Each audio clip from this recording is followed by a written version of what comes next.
Well, Gran is a little bit innocent, a little bit naive, even though she was raised in the 60s. I mean, if you look at the ages and the fact that they live in Chicago, I said to Lisa, in the 60s, Gran was smoking pot and she was like a swinger in the 60s, especially in Chicago.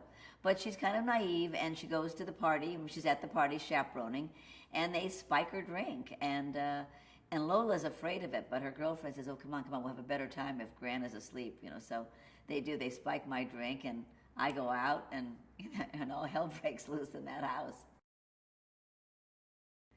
I think the fact that the two women, the two major women, Demi and Miley, are going through, or I should say Lola and Anne, are kind of having parallel lives.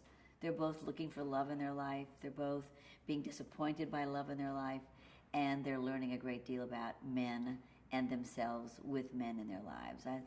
That very much appealed to me. And also what appealed to me is that Lola is looking for wisdom from her mom, Anne, and Anne is looking for wisdom from her mom, too.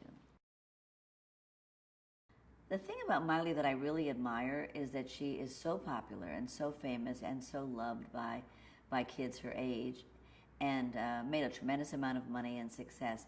It doesn't seem to have gone to her head at all. She's very normal, fun, talks about her boyfriend, very close to her mom, who's with her all the time. Her brother just came to town. They're playing records at night.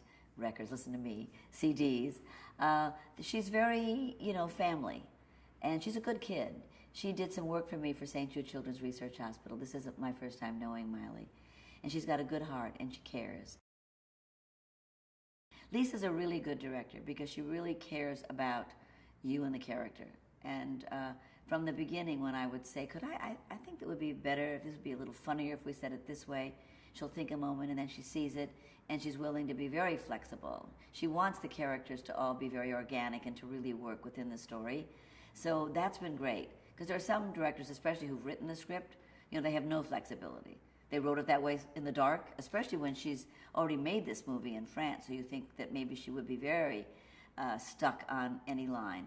But she isn't. She's very open to all of us adding things or changing things. She wants it to be, she'll say, well, how would you like to say it? Or what do you think would be better? So that's a very freeing and liberating way to work with a director.